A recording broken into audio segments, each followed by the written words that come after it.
We are fresh off of the divisional round of the NFL playoffs. We had four amazing games that really were just truly more than we could have asked for. And we are now staring down the barrel of the AFC and NFC championship, where we have Lamar Jackson facing off against Patrick Mahomes at home in Baltimore. And then on the flip side, we have the team of destiny, the Detroit Lions, facing Brock Purdy and the 49ers. Couldn't draw it up any better. We have two exciting games that we are going to preview, break down, give what the model thinks. If you don't know who we are Statletics. We love breaking down the big games. We really lean into the analytics behind the game to help support our analysis and our preview and what we see via the eye test. And of course, we use the model to dabble a little bit in sports betting. So just here to have fun and two dudes who love talking ball. Before we get into it, Brendan, how we doing, man?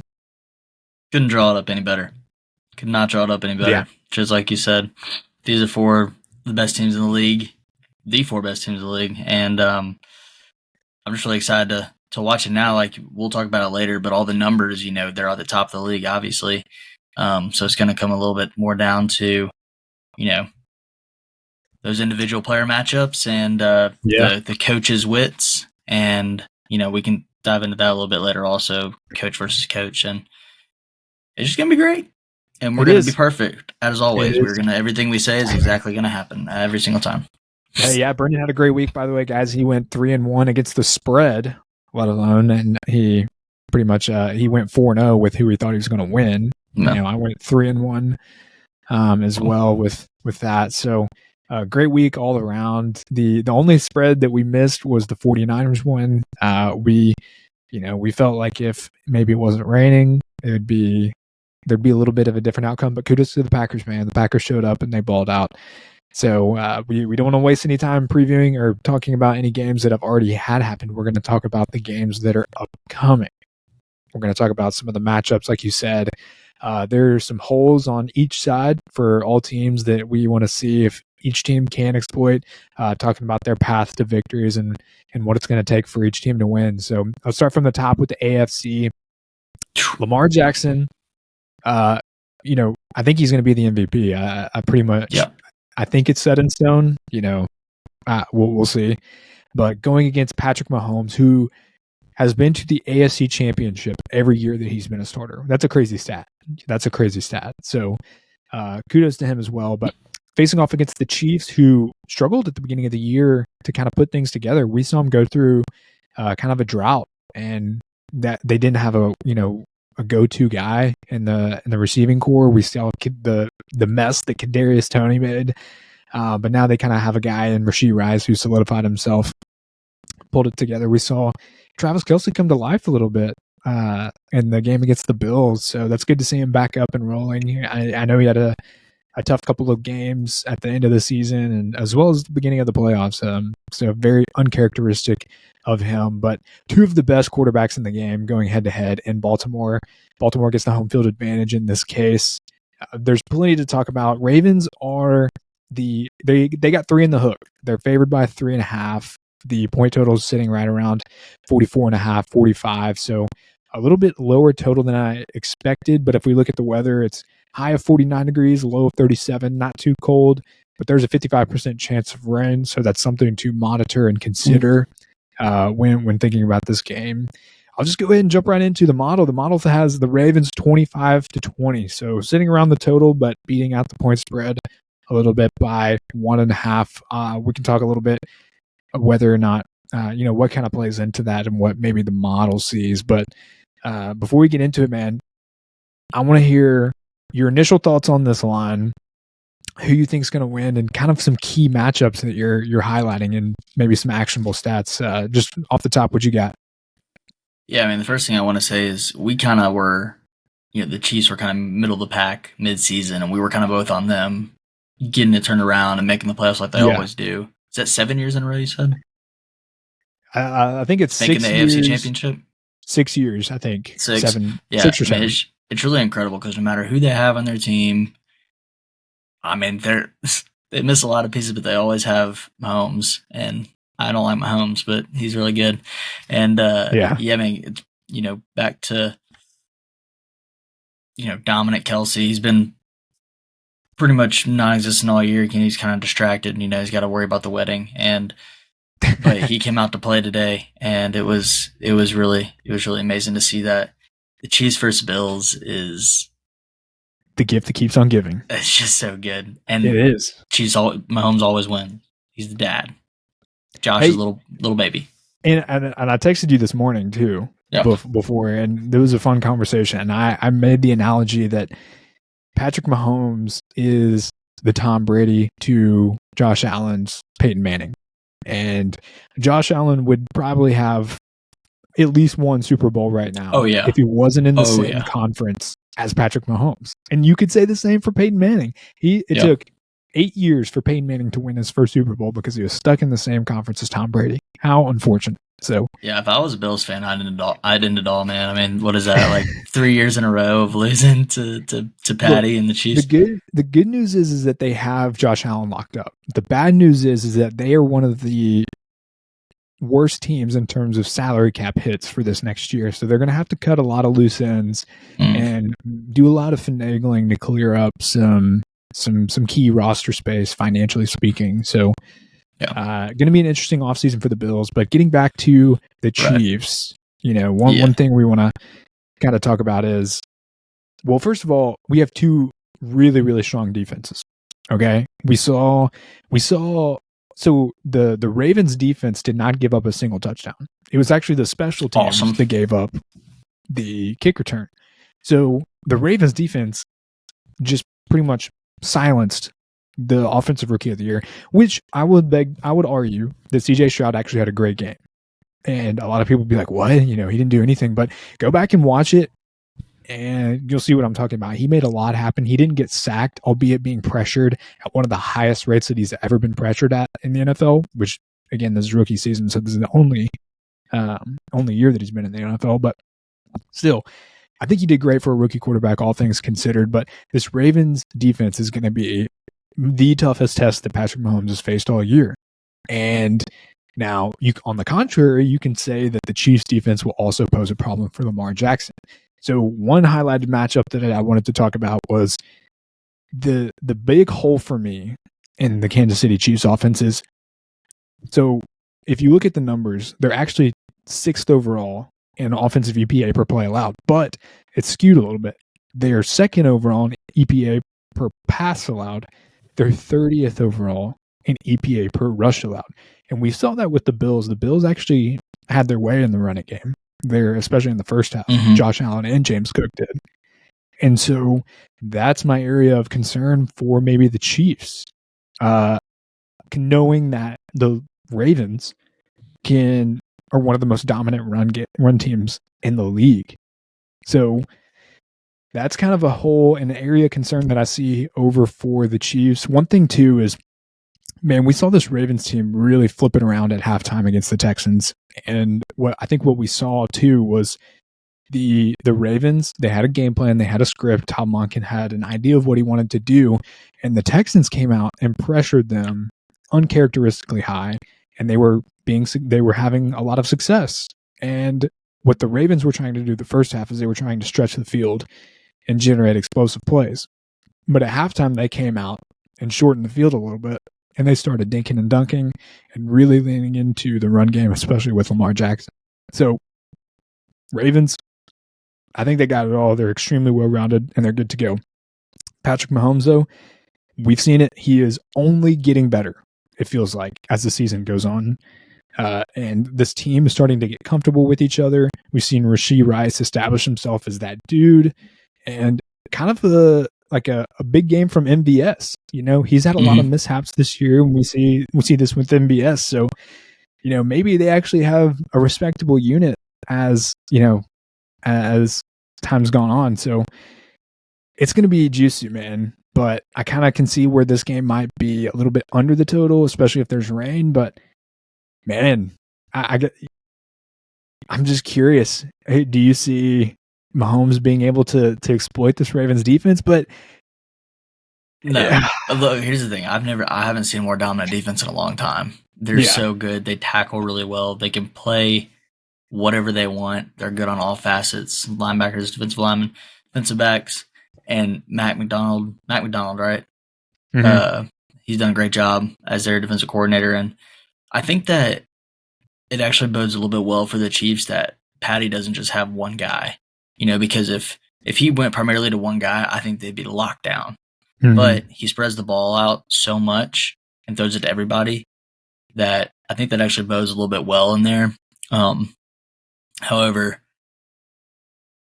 no, I don't think that. I think this defense is going to stay true to what they've been doing all season. They're going to dominate. Yeah. And on the other side of the ball, I just think it's like if I was the Ravens coach, the Ravens are 10th in the league in RPO rate at 4.6%, but I'd run an RPO every single damn play, especially because the Chiefs play a lot of man because you've got Lamar there. If it's not open, I mean, someone's got Lamar. So it's probably just one guy if they're going to man up on the outside. So I think that the Ravens are going to take what the Chiefs give them, and they got to give them something. And they've been smart with that all year. So if they continue to do that, I think they'll be able to exploit the Chiefs' defense, even though they played really well all year. Yeah, and one thing I want to point out too, we talked about this the last show, and there's a clip out there where I even went through the trouble of making a short. Originally, I would have liked the Bills last week if they were all healthy, but the problem is that the defensive side of the ball for the Bills were depleted, especially in their linebacking core. They only had 4 active linebackers in that game, and one of them even got hurt. So they were working with 3 linebackers in that game, and the Chiefs exploited it. They had one of their most successful games on the run ground. Isaiah Pacheco was just getting chunk after chunk after chunk. And that's not something the Chiefs are going to be able to go into Baltimore and do. They're not going to be able to go up against Patrick Queen and company and just get chunks of yardage in the run game. They're going to get stymied. And I'm sure they may have some successful plays here and there, and they may find, a decent game plan in the ground game, but they are not going to find those continuous chunk plays that they found against the Bills because they're much healthier and much more talented on the defensive side of the ball. The Ravens are. Yeah. Especially in comparison to the Bills. Patrick Quinn and Roquan Smith together in the middle of the field is sickening. It's not fair. It's not sickening. Like how do you expect anybody? And they've been great all year. And and it's and then like their defensive line too. They have one of the best pressure rates in the entire league. I mean, it's crazy, and they have Jadeveon Clowney, who's really had a kind of career revival. Matabuke, oh my gosh, dude, he is balling, and he's doing a lot of stuff that you won't necessarily see on the stat sheet, or you can't really quantify it. But if you look at kind of the attention that he gets, it's Grady Jarrett type stuff from the Falcons, and I won't say Aaron Donald, but it's getting up there. He'll get paid. He's earned himself a lot of money. And then Kyle Van Noy, he's coming off the couch this season, and he's generating pressure as well. It's crazy. And I just think that this Baltimore defense at home, compared to the Buffalo defense that they just faced, will be night and day difference just because of health alone, but even talent. They have the talent and the ability to match up in the secondary. There's really no matchup like mismatch that the Chiefs wide receivers impose. I think Rashee Rice can operate really well in the middle of the field and kind of be obviously he's become a great target for Mahomes, but who else? They're going to need somebody else. I mean, normally Kelsey's a mismatch, but he's going to be guarded by Roquan Smith or Patrick Queen. Most of the time. So it's like, or Kyle Hamilton or whatever. And you can't get past it. And am I crazy to say that watching Travis Kelce, it's not that he's necessarily declined, but it's almost as like he looks like he doesn't want to absorb those tackles anymore. Probably not. Like I wouldn't. Rather than squaring up with, a defender one-on-one and just like trying to run through him, it just seems like he's very like reluctant to absorb that contact. And so as soon as he makes a catch over the middle of the field, he peeks. And if he sees anybody, he's like, I'm going down. I'm going down. I mean, it's crazy. It's crazy what they're able to do. Let's get down to it here. I think So just want to say it's 6:19 on Monday, and I got the Ravens -3 on DraftKings. So I know this is going to come out tomorrow, but I take -3 all day. I also take -3.5. I think the Ravens are the best team in the NFL, and I think they're going to beat the Kansas City Chiefs in Baltimore. Yeah. And so in all fairness, I've taken Ravens -3 too. I got it before it jumped up to 3.5. So I thought that was important for me. I really do think the Ravens pull it out here. I think it's going to be close though, but I also see a path where this is like 27-20 or something like that in favor of the Ravens. But we've talked about, well, before I leave this conversation, the Ravens offense, we mentioned the adjustments that they made on the defense or at halftime to be able to come out and whip up on the Texans in that second half of the game. So we know they can make the adjustments. They run the offense extremely smooth, I feel like. And one thing that I think is very important to highlight is now what makes the Ravens even more dangerous than what they used to. The 2019 playoffs where the Titans beat the Ravens. They forced Lamar Jackson to use his arm, and they were successful because Lamar Jackson at that time wasn't a developed passer. But Lamar Jackson is so robust at the quarterback position. I think he opens up so many doors. And if you try and squeeze the pocket, if you pressure him, he can escape and hit somebody on the fly. If you try and drop a bunch of men in coverage, then he will pick you apart and hit every void in the zone. And now he's got the offensive weapons where you can dump it off and let him run. The run game is phenomenal. The offensive line is finally good to go. Ronnie Staley, for the first time in forever, has gone on a streak of good health. So it's just, do I need to say more about the Ravens offense? I think we know they can do it all. I think we said too much. Yeah, I'll just leave it at that. Let's talk about the ways in which the Chiefs win. Now, that's an interesting conversation for me because they're not going to be able to lean on the run game like they usually have. So what is it going to take? It's going to take a masterclass game from Patrick Mahomes, which he can do. And I think it's really going to, if the Chiefs win, I'm willing to bet that Patrick Mahomes has 50+ rushing yards. Yeah. I think he's going to have to generate a ton of plays off script, scrambling for those first yards. And then he's going to have to find, it's tough for me because, man, the Chiefs don't have that guy, that second guy, a lot of attention's going to be on Rashee Rice and, of course, Travis Kelce, but they're going to need MVS to stand up and create an explosive play or two. Kadarius Toney may come back and that might be the bane of the Chiefs' existence next week, but they're going to need somebody other than Rashee Rice or Travis Kelce to step up and create an explosive play for this offense. They need everybody to show up because the Ravens win the matchup on almost every single position, if not all of them. And I would say they're going to have to be perfect. And I think for me too, one of the key stats that the Chiefs ended the regular season with is they had the highest drop rate in the NFL at 6.9%. Yeah, it's just Kadarius Toney, man.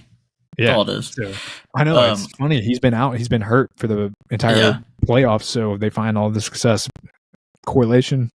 Yeah, maybe. I wanna put a little bit of a different perspective on this. You were talking about ways the Chiefs can win, and you went immediately to the offense. I don't think it matters. I think that the Chiefs defense have to keep them under 20 points in order for the Chiefs to win. I think the Chiefs defense has to play amazing. And let's say I don't think there's a lot of avenues for the Chiefs to win. If they can run the ball, that'd be good. I don't think they're going to be able to. But the Chiefs defense has to be able to lock down Lamar in all facets. And do I think that they can do that? Not really. But I also think that the Chiefs aren't going to score more than 20 points. So if just by the Ravens' sheer will on their defense. So I think the only path for them to win is for the Chiefs defense to hold the Ravens. Step up. That's really the only way. I don't think it matters. And their passing defense, their passing defense can do it. I think that's what they have going for them. They're a top 3 team in terms of passing success allowed and EPA per pass allowed. The kicker is what's also going to make it tough is Mark Andrews might be coming back healthy. Yeah, one of Lamar's top weapons. L'Jarius Sneed has been the go-to guy in the Chiefs secondary. He can't cover everybody at once, so they're going to need some other guys to step up. I agree. But circling back to what I've already mentioned, the Kansas City run defense is of major concern for me, and I think that's what pushed me over the top to lean towards Baltimore's way. Is, man, it's seeing what happened, what the Bills did in Buffalo to that run defense.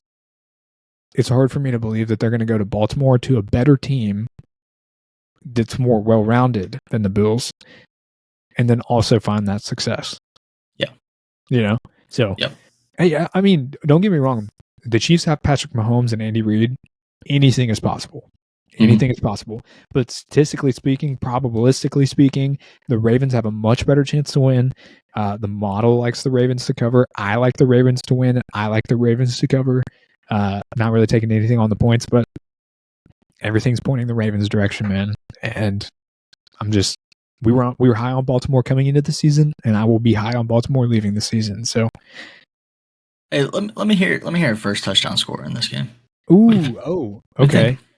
First touchdown score. So Gus Edwards, he went out with a hand injury, but he's fine. You know what? It's got to be Gus. They're just gonna run it down the throat the entire time. Yep. Give me Gus. I like Gus. Yeah, I was gonna say him, so I can't now. So I guess I'll go. I'm gonna go with they draw the attention to Andrews, but Likely's on the field at the same time. I'm gonna go Likely. Yeah, I like that. Likely. Like that. It's got to be like the favorable pick. It's a Raven. Run game. It's a Raven. Yeah, it's got to be. Like, I think Bucker might kick a field goal first. Like, Chiefs get the ball first, 3 points. That's Ravens score. True. Chiefs punt, Ravens score, Chiefs punt, Ravens score, halftime, Ravens score, It's kind of like that. Yeah. Well, hey, let's end on looking at some of the betting splits. So 47% of the bets are on the Chiefs, but only 36% of the handle is on the Chiefs. So 53% of the tickets are on the Ravens, 64% of the money is on the Ravens. That's a differential of about 11% in favor of money. So big money coming out on the Ravens. That's kind of a good sign. If you're on the Raven side, if you're one of those people who only bets on who the public is not taking, then have fun taking the Chiefs. I won't join you, but it's something to note. So both of us are on Baltimore, and both of us are on Baltimore to cover the spread. So looking forward to that game. Go Ravens. Next. Well, actually, if you're watching on YouTube, guys, we appreciate you watching. Make sure to like and subscribe to the video. And comment your picks for AFC and NFC champion. We love scanning the crowd for that information. Let us know on some information maybe that we missed or that you have if you're a fan of these teams. We always love scanning the crowd for that. It's always fun for us. Just don't be too nasty. We've had some bad ones lately, but be nasty. Hey, we just love to have fun, and we're kind of good at this, so it doesn't matter. NFC Lions travel to San Francisco, play at the 49ers. The team of destiny, led by Jared Goff and head coach Dan Campbell. Really, it's been a true joy watching them. As a football fan, they're one of the easiest teams to root for just because of the story behind it. All of the players that are in that locker room. Dan Campbell, just watching him from year one to current day has been a true special story. And so it's going to be hard to not root for the Lions. I will definitely be a Lions fan. Now, I'm going to have to objectively break down this game and give you guys what I think, but we can get to that later. 49ers, man, they're coming off of a tight win against the Packers. We picked them to cover, but the weather got pretty bad and the Packers showed up to play. So that was the one game that we were actually off the mark on. But again, was that weather? I don't know. If we look at the weather for this game, projected high of 65 degrees Fahrenheit, 51 degrees is the low. There's only a 10% chance of rain. That could change over the next 7 days. So keep an eye on that. But Right now, the forecast shows minimal to no rain and really decent weather. There's some key injuries that we want to monitor as well. Frank Ragnow sprained knee for the Lions. Jonah Jackson, he hurt his knee and went out for the Lions. Brock Wright broke his arm. So the Lions actually signed Zach Ertz as a backup tight end because both Brock Wright and Mitchell are on injury reserve. So right now it's just the Portman. 49ers were also monitoring Debo. We're also monitoring Debo. He had that shoulder injury. It's confirmed there's no fracture. So right now, the last that I saw, there's a 50% chance that he plays or doesn't play. So that'll be huge for the 49ers if he does play, obviously. But let's get to the game. Projection likes the 49ers to win 27-24. So it actually has this game in round 3. The model, again, it does take in a little bit of momentum. In recent games are weighted heavier than the beginning of the season.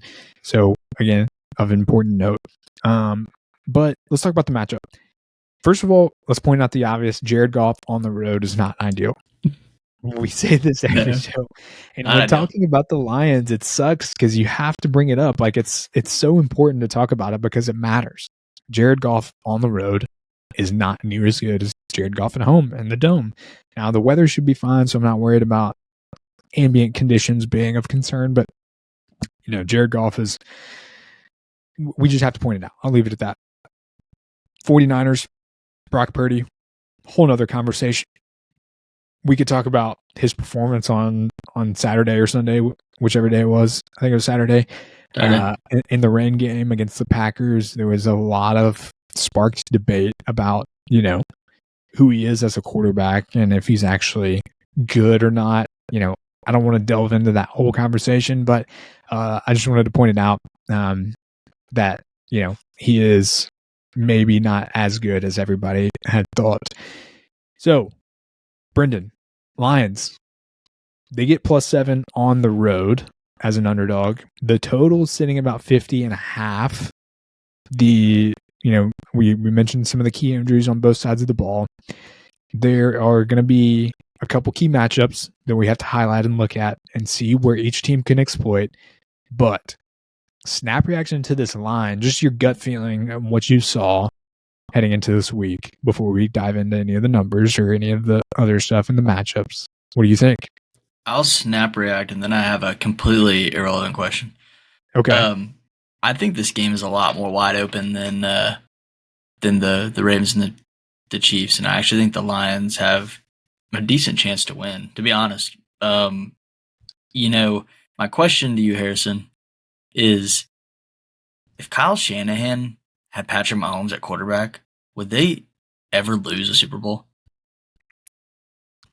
Would they? I don't know. If Patrick Mahomes was on this roster. No, here's the kicker. That's what I mean. If he's on that roster. But what people don't realize is the 49ers have the talent that they do because they're paying Brock Purdy a mere $800,000 a year. True. They're not paying Patrick Mahomes $30 million a year. No. They're not paying that type of money. So they're able to have guys like Debo, Ayuk, Kittle, McCaffrey, Trent Williams. I mean, it's like you can make that argument, but sure, at the same time, it's not feasible. It's not feasible. I understand. You either pick a world-beating quarterback and you pay him and you try to restructure the team around that with what you can, or you draft a rookie on a rookie salary and then you pay a shit ton of weapons to come in and support him. Yeah. It's like, why are we having this conversation? Or not you and I, but I've seen on Twitter, it's like, oh, if, 49ers had somebody other than Brock Purdy, they would be insane. I'm like, well, think about it. There are very few teams that we've seen the perfect match of the elite weaponry that the 49ers have with the elite quarterback that's not on a rookie contract. So you're right. 49ers can bitch and complain about Brock Purdy, but sorry, the moment that you sign that elite quarterback, say goodbye to Debo, say goodbye to McCaffrey. You know, you're only operating with one of those guys. So yeah. Well, I'll start with this. That game against the Packers was in doubt. It was in doubt for a while. Yeah. It was really in doubt. And, it honestly, if the Packers had the ball last, like, they might have won. It really came down to who had the ball last, like, within reason. Yeah. So, like, that the game was in doubt. And that's why I think that this game is pretty wide open.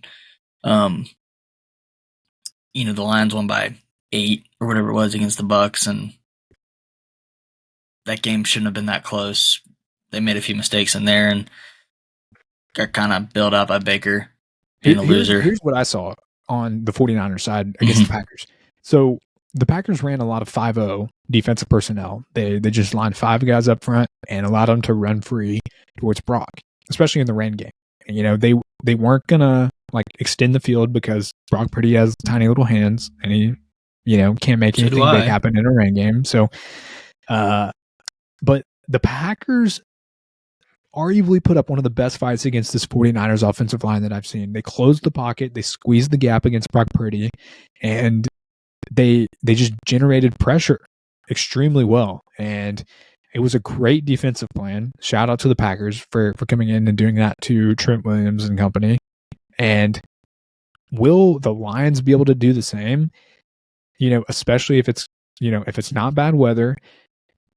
So the Lions defensive line is solid, but it's really Aiden Hutchinson that leads that front. You can talk about John Kaminsky, who makes a lot of good plays here and there. But I mean, if you look at him, all things considered, like his overall metrics are not great. Like he only has a 4.9% pressure rate. Aleem McNeil only has a 6.4% pressure rate. Benito Jones only has 5.1% pressure rate. Where you look at Aiden Hutchinson, he's got a 15.2% pressure rate, and he's always the guy that's getting double teamed on the Lions. So I don't think that they will be able to generate the same sort of pressure on the defensive front as the Packers did, and unfortunately, it won't be a rain game. So, and then one other thing of concern that we were joking about, but the Lions secondary is just toast. They get beat over the middle. They get beat deep a couple times. I mean, if we're being honest with ourselves, like if the Bucks didn't make so many mistakes, if there wasn't, some of those communication errors that we saw and some of those mistakes on the offensive side of the ball, they could have shredded this Lions secondary. I'm not saying they could have won, but they could have shredded and easily had 1 or 2 more touchdowns. And it's just the middle of the field is a hot spot right now. So this screams George Kittle again. And that's my concern. I don't think the Lions will be able to go in there and put up the same fight that the Packers defense did.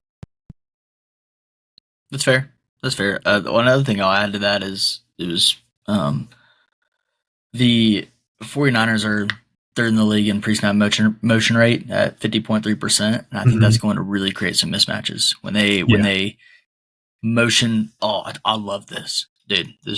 When they motion McCaffrey out like he's right next to Brock, and they just motion him out, so he has a lot more room to navigate around the linebackers. It's so sick. Anyway, they bring Debo across, they bring Ayuk across, they bring Kittle across, they bring all 3 of them across. It's really going to create some havoc and some confusion, and the Lions have been known to be beat on the back end this season, and I really think that there's a pretty big potential for some big plays to happen for this 49ers offense based off of that. And I agree with you on the Kittle game. I mean, who Alex Anzalone is going to guard him in the middle of the field? Is the safety going to come down? So I think that Shanahan is going to have a masterclass in this game. However, on the other side of the ball, I think Ben Johnson's really good at creating space. Oh my gosh, they should have route concept on Reynolds touchdown in the back of the end zone. It was so sick. Yeah. So sick. Whoa. Anyway, sorry. I understand the Jared Goff on the road thing, but I actually think that the Lions are going to put up a great fight based on vibes, which you can't measure quantitatively. That's true. And Dan Campbell is going to be screaming at his team in the locker room. They're going to get out there, or they're going to get after it. And I really think that they keep it close. I think it goes over. I wasn't thinking this at first when I was about to start on my rampage here, but I kind of like an over. I kind of like both offenses really excelling in this game, even though the 49ers have like statistically the best defense, right? Or is it the Ravens? Yeah. Like, their defense is ridiculous. Number one and number two and everything. It's good. It's good, but they're 7th overall in EPA per play allowed on the defensive side of the ball. They're 4th overall in defensive DVOA. So again, they're a top 10 unit in all the advanced metrics, and of course, probably all of the overlying stats. But you can beat the 49ers defense. And one thing I want to point out is two things I want to point out. The Packers found a lot of success in the running game with Aaron Jones. Now, part of that was just Aaron Jones being Aaron Jones. But one thing we do know is that the Lions have a world beater offensive line, top 3 in the league, top 2 in the league even. I don't know. I mean, I just know that week in and week out, every time we preview a Detroit Lions game, looking at PFF grades, they have them as a top 3. Looking at, what's his name? Josh Hermsmeyer's, I think, offensive line rankings. He has them as a top 2 unit, week in and week out, led by Penei Sewell. This team can do it, and if the 49ers are going to be, as I don't want to say weak because they're definitely not weak, but if they're going to be as permissive in the run game as they were against the Packers, then what do we know? The Lions have a better offensive line than the Packers, and I think that they have a better 1-2 punch than the Packers do in the backfield. They have Jahmyr Gibbs, who's only gotten better week in and week out, and then David Montgomery, who's been as consistent as anybody in the running game. I think that's where it starts. And then if you look at the Lions, man, they are the 8th in motion rate, 8th overall in the league, and then at play action rate, the 8th overall in play action rate. Oh yeah, so if they can generate a lot of success in the run game, then all they need to do, all Jared Goff needs to do, is get it going off of play action. Then Amon-Ra St. Brown can get it going over the middle of the field where, I mean, you kind of mentioned it. There's like the 49ers aren't weak necessarily, but you can exploit them in certain areas. And one of those areas, if we're looking at the heat map of passing production against for the 49ers, where you can get it done is the middle of the field and the middle right of the field. And that screams Amon-Ra and Laporte, the Port man. Dude, I'm telling you, I will. The best thing I've ever done in my entire life is draft Sam Laporta this year in fantasy. Fantasy number 1 tight end. I swear every single team except for one where you got him, you freaking bastard. Yeah. But anyway, that's just the coolest thing I've ever done. He's the best. He's the best, guys. He's so good. I love him.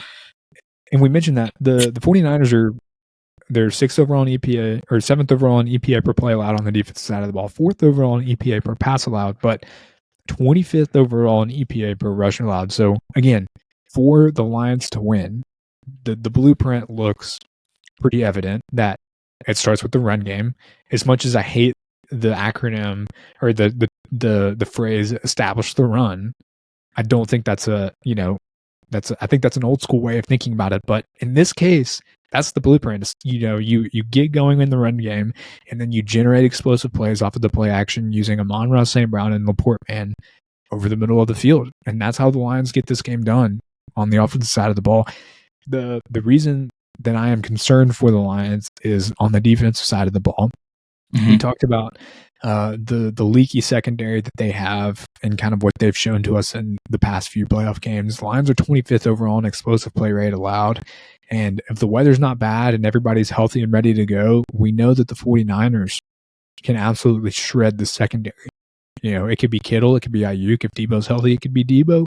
We even saw Juwan Jennings put up a few good plays in the game against the Packers. So, good blocking, I mean, it's going to be tough for the Lions to do this with what they're working on the defensive side of the ball. So if the Lions are going to win this game, I agree. It's got to go over the total, and they got to just straight up pace the 49ers and outdo them. They got to strike first, and then control the clock in the run game. So that's the Lions' blueprint for success, but it's going to be a tough road. I won't make it sound like roses. Yeah. It's going to be tough. I believe in the NFL script. I do. I'm a believer. And I think that this game is kind of under the radar here because you got Patrick Mahomes versus Lamar Jackson. Well, you know what? This is the primetime game. This is the night game. You know it's going to be close, baby. Lions cover 7 points right now. Come on now. Ooh, come on. I go Ravens win, but the cover, I got to be honest. I took Lions 7.5, but I kind of regret it. No, don't you dare. So one thing that I found successful for all of you listening and that actually give a shit about what I say is finding lines early in the week is the best thing to do. Yeah. Because you can get them early before the public drives the numbers any which way. But I think if the 49ers get the 6.5, I can see them covering.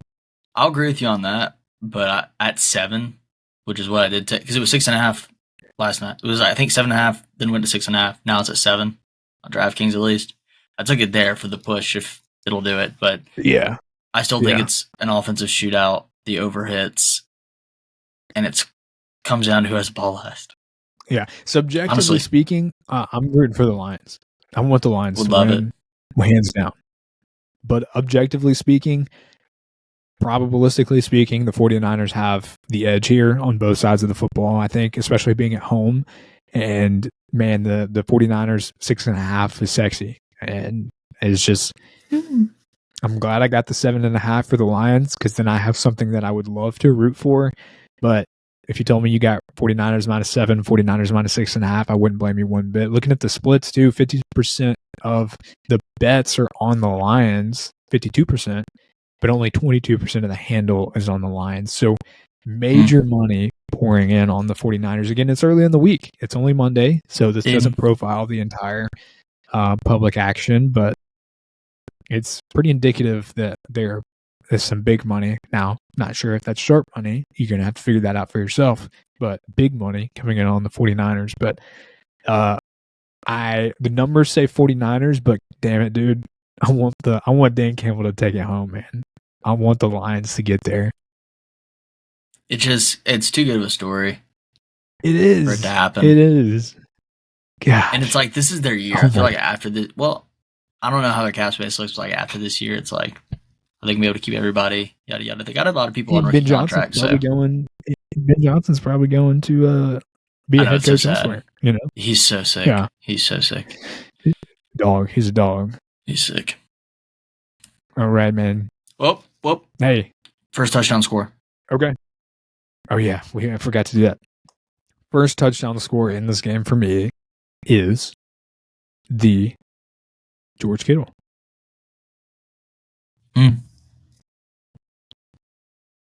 On a deep post for about 40 yards. That's my bold prediction for the game. First touchdown, George Kittle, 40-yard tutty. I'm going David Montgomery. Dog. 3 yards, straight up the gut. Honestly, I could see Dan Campbell. Again, we saw he did it against the Bucs. He won the toss, but he elected to receive it. It's pretty cool. Yeah. So I could see him absolutely doing that, marching down the field, punching one in with David Montgomery, and setting the tone. It's not out of the realm of possibility. And that would be a hell of a start to that game. So, all right, guys. Hey, we appreciate you watching. We will be back here next week for Super Bowl Sunday, of course.